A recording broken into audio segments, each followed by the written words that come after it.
खेल के मैदान में मुकाबला प्रतिद्वंदी से होता है, लेकिन अगर सवाल मैदान के बाहर होने वाले चयन पर उठे तो मामला सिर्फ हार जीत का नहीं, पूरे सिस्टम की निष्पक्षता का हो जाता है। नमस्कार सभी को, मैं हूं मानविका मिश्रा और आपका बेहद स्वागत है मीडिया 24/7 में। जयपुर की ताइक्वांडो खिलाड़ी गर्विता शर्मा के परिवार ने नेशनल चयन प्रक्रिया में पक्षपात, अनियमितता और भ्रष्टाचार के गंभीर आरोप लगाए हैं। परिवार का दावा है कि राज्य स्तर पर गोल्ड और 2025 में नेशनल मेडल जीत चुकी गर्विता शर्मा का चयन पहले हो चुका था, फीस भी जमा हो चुकी थी, लेकिन नेशनल से ठीक पहले स्पेशल सिलेक्शन ट्रायल कराया गया और उन्हें बाहर कर दूसरी खिलाड़ी को चुन लिया गया। ऐसे में सवाल उठता है कि दोबारा ट्रायल आखिर क्यों, इतनी देर से नोटिस आखिर क्यों, वेट क्यों नहीं लिया गया और जिस खिलाड़ी का चयन हुआ उसकी एलिजिबिलिटी क्या थी। जयपुर की गर्विता शर्मा ने ताइक्वांडो में कई मेडल जीते हैं। परिवार के मुताबिक 2025 में नेशनल लेवल पर भी पदक हासिल किया और मई 2026 की स्टेट चैंपियनशिप में सीनियर फीमेल अंडर 46 केजी में गोल्ड मेडल जीता।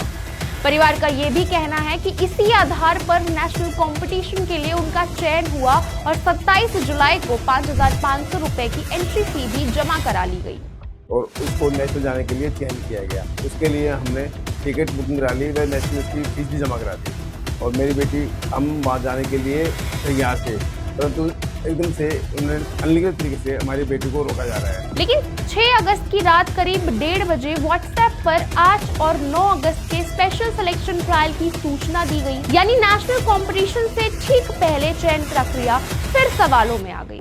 मेरी बेटी ने राज्य स्तरीय व राष्ट्रीय स्तरीय प्रतियोगिता में कई पदक हासिल किए हैं। मेरी बेटी के पास 24 गोल्ड, 5 सिल्वर व 8 ब्रॉन्ज है।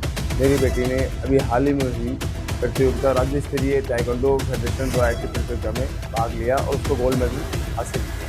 सवाल ये है कि पहले से चयनित खिलाड़ी के लिए स्पेशल ट्रायल का नियम आखिर क्या था। सरकारी स्पोर्ट्स सिलेक्शन गाइडलाइंस में सिलेक्शन प्रोसेस को फेयर, ट्रांसपेरेंट और ऑब्जेक्टिव रखने और क्राइटेरिया को स्पष्ट रखने पर भी जोर है, तो फिर सवाल बनता है कि स्पेशल ट्रायल किस रूल के तहत हुआ, सिर्फ इसी कैटेगरी में क्यों हुआ, क्या सभी खिलाड़ियों को समान अवसर मिला और क्या इसकी पूर्व अनुमति संबंधित फेडरेशन से ली गई थी। विवाद का दूसरा बड़ा बिंदु है वेट मेजरमेंट। परिवार का आरोप है कि 8 अगस्त को गर्विता वेट देने पहुंची, लेकिन उससे पहले declaration come undertaking and indemnity पर हस्ताक्षर करने को कहा गया। गर्विता ने हस्ताक्षर करने से इनकार किया।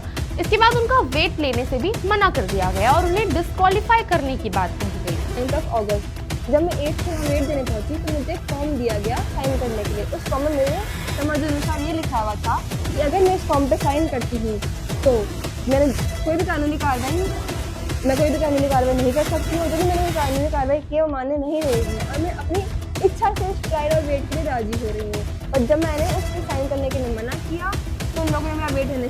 ऐसे में सवाल उठना लाजमी है कि क्या वेट मेजरमेंट को अंडरटेकिंग से जोड़ा गया था? क्या यही शर्त सभी खिलाड़ियों पर लागू की गई थी और बिना वेट मेजरमेंट के अंडर 46 केजी कैटेगरी में डिस्क्वालिफिकेशन का ये क्या नया नियम था? परिवार का एक और गंभीर आरोप है कि स्पेशल ट्रायल में चुनी गई तुलिप ओझा के पास राज्य स्तर के गोल्ड या सिल्वर मेडल की कथित न्यूनतम पात्रता नहीं थी। हालांकि इसकी पुष्टि ऑफिशियल मेडल रिकॉर्ड्स और लागू एलिजिबिलिटी रूल से होना अभी बाकी है। इसलिए सवाल साफ है, अगर गोल्ड या सिल्वर अनिवार्य था तो तुलिप की एलिजिबिलिटी किस दस्तावेज के आधार पर तय हुई, और अगर गोल्ड और सिल्वर अनिवार्य नहीं था तो संघ की ऑफिशियल सिलेक्शन पॉलिसी आखिर क्या है। परिवार का आरोप है कि आपत्ति करने पर उन्हें कहा गया ऊपर से ऑर्डर है। अभी उसने 12th का एग्जाम दिया, उसमें उसकी 93% बनी, लेकिन फिर भी उसने फर्स्ट प्राइज पे गेम को ही रखा है।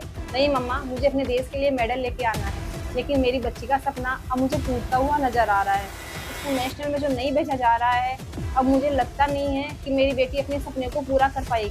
लेकिन आदेश किसका था? क्या कोई लिखित आदेश है? क्या सिलेक्शन कमेटी के मिनट्स में इसका कोई रिकॉर्ड है?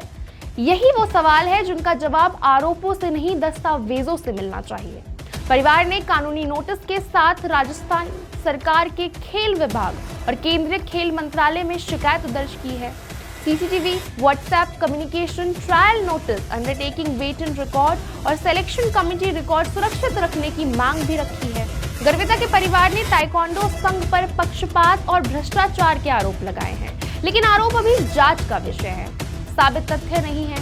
खिलाड़ी मैदान में हार सकता है, लेकिन अगर सिलेक्शन प्रोसेस पर भी सवाल उठ जाएं, तो नुकसान सिर्फ एक खिलाड़ी का नहीं, पूरे खेल तंत्र के भरोसे का होता है। इसी के साथ मुझे दीजिए इजाजत। मैं हूं मानविका मिश्रा और आप देखते रहिए मीडिया 24/7। धन्यवाद।